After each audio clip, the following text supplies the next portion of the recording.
Hey guys, welcome to another episode of SEO on Air. It's really great to see a lot of traditional businesses trying to get online. The goal for today's episode is to give you guys a basic understanding of search engine optimization for e-commerce. We really hope we cover enough information to get you guys started and also make sure that you are sending all the right signals to Google through your website and set you up for SEO success. To discuss more about this topic, we have a special guest today. Mr. Ross Briggs is the director of earned media at Red Door Interactive. Ross, welcome to the show. Thank you. Great to be here. Great. So, Ross, before we jump into the questions, please can you let our audience know more about yourself and your role at Red Door Interactive? Absolutely. So like you said, I'm director of earned media at Red Door, so I oversee the SEO team there. We've got a 10-person team, and I also oversee the social media team as well as content strategy. But I'm an SEO at heart. That was sort of the career path that I took leading up to this role. And so for years was a SEO account strategist. And before that, even a just kind of executional support specialist. And then way back, I actually learned SEO originally to promote a small business that I had coming out of college. And that's kind of how I learned and found my passion within the industry. Awesome. Great to know that, Ross. So the way how we usually do this podcast is that a lot of our subscribers, they send us the questions and then we segment them all and then we ask the question to the speakers. Now, like that, we have about 5 to 6 questions. I've gone through it myself before the show. They are like, I'm sure it's going to be I hope it's not challenging to you. It's gonna be pretty straightforward e-commerce questions, but I'm sure whoever listening to the show is going to walk away with tons of insights, from coming from you. Shall we jump in? Absolutely. Great. Great. So the first question that we have got is that there's a lot of focus on implementing e-commerce SEO, and so probably people used to ask like, how different is doing e-commerce SEO? Is that unique, or is there something that there are a lot of factors which is quite the same with regards to whatever that we do for B2B or all the other verticals as well? Mm-hmm. Well, I think there's definitely some differences within e-commerce SEO. Essentially, you're following the same type of SEO roadmap that you would with any other campaign. So you know that there's this criteria for ranking, which you can also think of as a search algorithm. That has a number of factors that help you rank better for a given query or worse. And so through understanding those different keywords that have search with your target audience, that have search volume, and then bringing your pages in line with that criteria specified by search engines, you can create visibility. The differences, I think, occur in the way that the e-commerce sites are set up. So oftentimes they're much larger than a lead generation site. They have constantly added and deleted pages in terms of product inventory and availability. And so I'd say the approach within e-commerce is really about scalable approaches to both identifying opportunities across a large number of keywords and pages, and then also a scalable approach to optimization. So if you've got 10,000 different product pages on your site and you try to go through and write title tags or on-page content for each one of those pages individually, that can be a very time-consuming and labor-intensive process. So I think it's really about both finding scalable ways to optimize and then also prioritizing the large number of opportunities that are available on an e-commerce site. Great.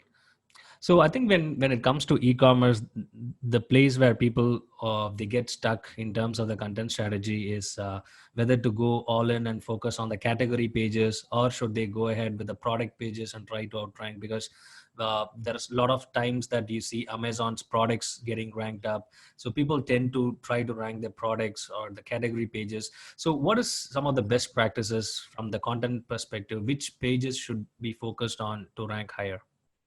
Yeah, absolutely. So we try to typically take a two-pronged effect with that. So we obviously need to create value for the business, for the site that we're optimizing. And oftentimes the way to do that in the short term is just like you said, with optimization of the product pages. for keyword rankings, click-through rate, and all that kind of stuff. But at the same time, if you're focused exclusively on your product pages, and your site starts to build authority over time, you may then have an opportunity to rank for more competitive, higher volume keywords that a category page would be more aligned with. And if you haven't been doing some work in the meantime in order to optimize those parts of your site, both from a technical, on-page, and even just keyword research and assignment perspective, as those opportunities start to open up for more competitive rankings, as your site does gain authority, you want to make sure that you're also setting yourself up for success in the long term, as well as capitalizing on those more near-term opportunities that many times do take the form of product pages for a site with lower domain authority or ranking power. Great.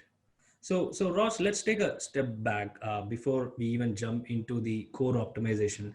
So there are a lot of our subscribers. They are like they're new to this field. They are trying to get into the online marketing, the SEO field. Now, there are a lot of platforms. So which platform do you think it's more SEO friendly? In your experience, you have worked with a lot of e-commerce stores, which is quite easier and more friendlier to the newbies to get started with SEO optimizing. Which platform would you recommend for e-commerce stores? Yeah, I think so. A lot of our clients are on Shopify, and we think Shopify is a really great platform for e-commerce.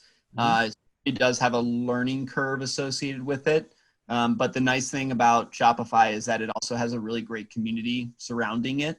And so any challenge that you might have or solution you might be looking for, chances are somebody else has experienced that same challenge. And there's lots of great forums to kind of track down solutions to those problems. And you can typically find a pretty satisfactory response and solution to any challenge that you might be having. If we look at what is truly the easiest to optimize from an SEO perspective, especially for newbies, I would say something like a WordPress install with like a WooCommerce plugin.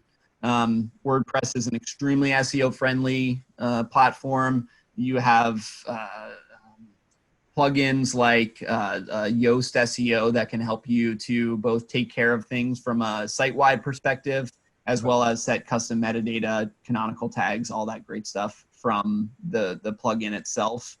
So it makes it very user-friendly in that way. The place I would caution there is that WordPress does have some security challenges as well as scalability challenges as you start to grow and become a larger company and e-commerce becomes a bigger part of your business. So with a forward-looking thought, I would probably recommend Shopify. But if you do already have a WordPress site that has link equity, has ranking power, has some SEO optimization involved with it, it may make sense to use a plugin solution like WooCommerce in that case. Great.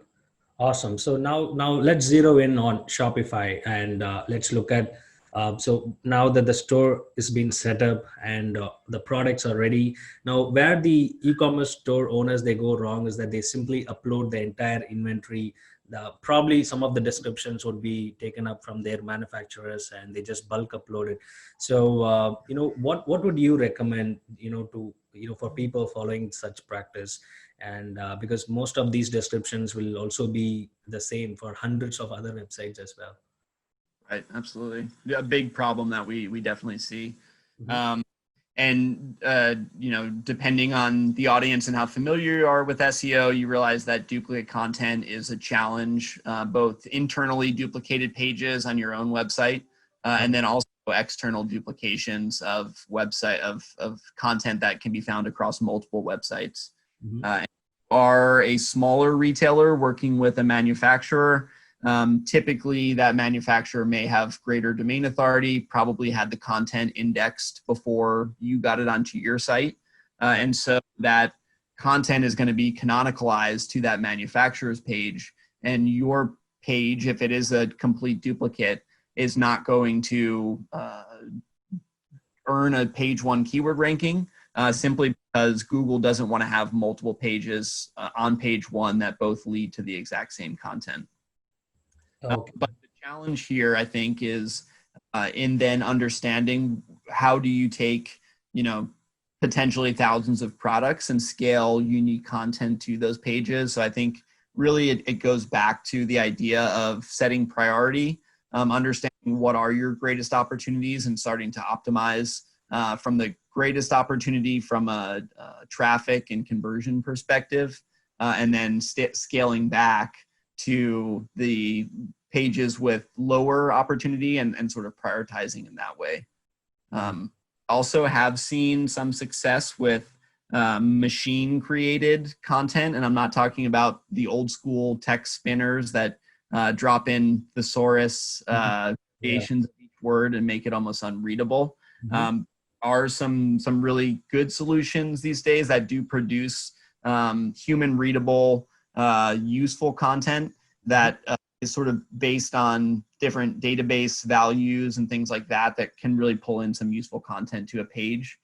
So if you, typically they're also not cheap solutions, but if you are really looking to set yourself up for success with e-commerce SEO and you do have a large product catalog, oftentimes that investment can be much cheaper than hiring a team of people to write custom content across that many pages. Great.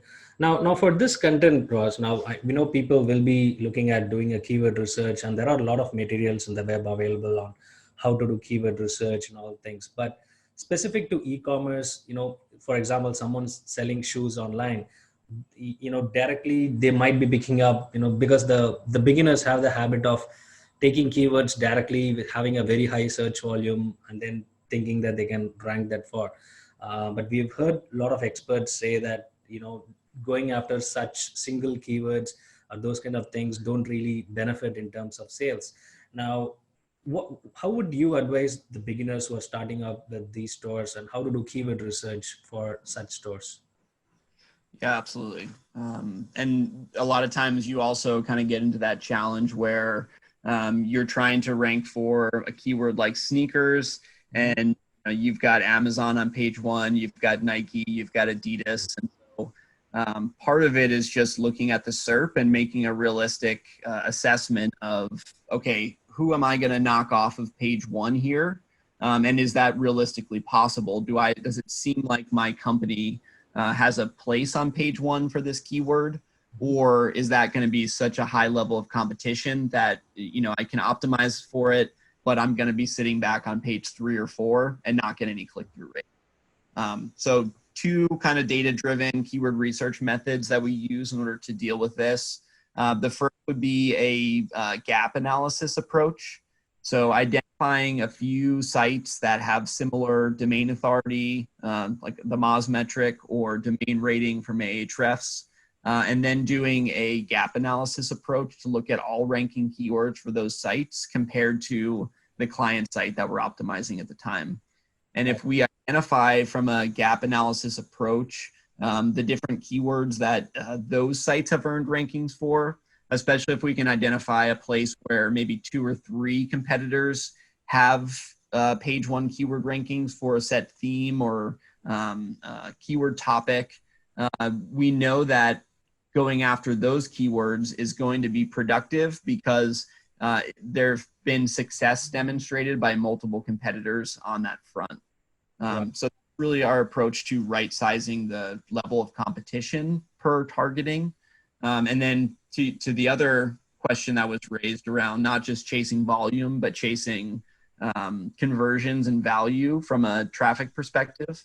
What we like to do there is really combine the PPC data that we have access to. So taking a search queries report and looking at what is the keyword level conversion rate metric, what is the click-through rate metric, and then applying those learnings and combining those with SEO data to say, okay, how close are we to ranking for this keyword? Can we push this onto page one with a little bit of optimization? So those are our two approaches to attempting to rank for more competitive environments. Great.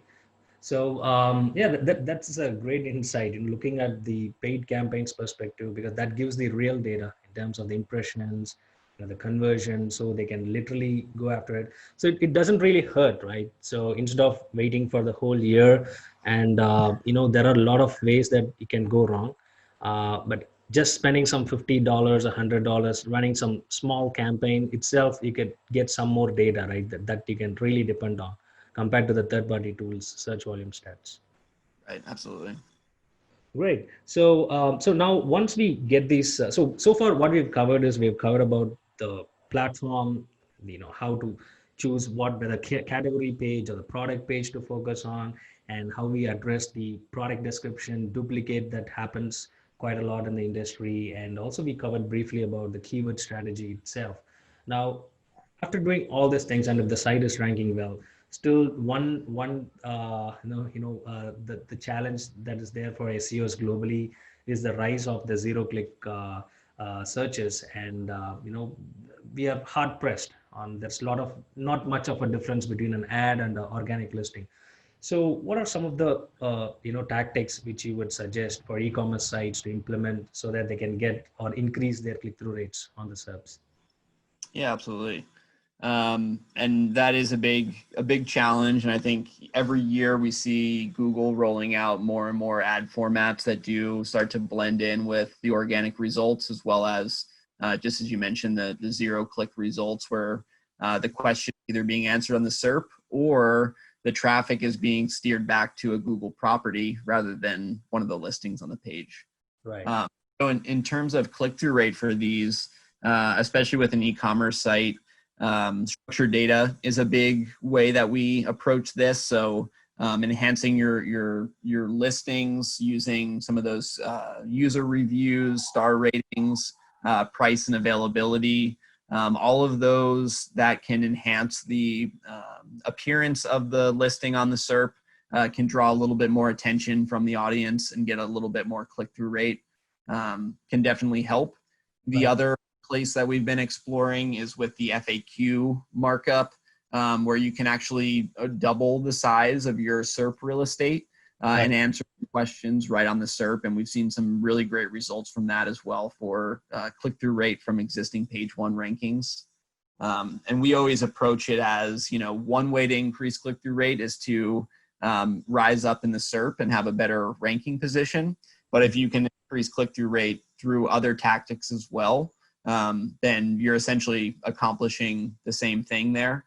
And the other tactic, and I think it goes back to the previous question a little bit, is taking some user data around click-through rates for different headline variations, different meta description variations, and you can do that through collaboration with paid search. You can do that through collaboration with social media, to test different variations and see what is the level of user engagement to those different variations, and then apply the same learnings back to your SEO titles or meta descriptions.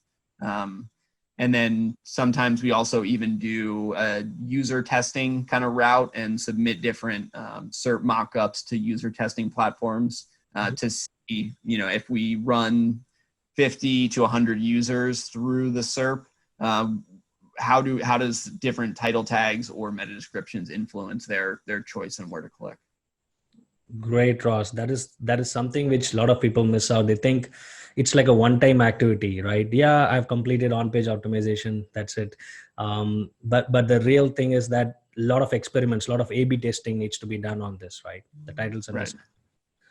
Great. So awesome, Ross. So let's move on into the next step, that is the content piece itself, where where we get the clicks, the people come to the product page. Now, one major challenge that the store owners face is that in terms of refreshing the content. So wherein the description of the product, you can't just keep changing it now and then, but one place where you can always keep on getting some good fresh content is through the reviews, the user generated content, of course. And but there is less focus being made, or probably the store owners don't really know how, just like how Amazon gets a lot of reviews for each and every product. So what are some of the best practices which you would suggest people how to get more reviews on their product pages? Yeah. I think one thing that you can do is integrate it into your CRM strategy and email strategy and just follow up.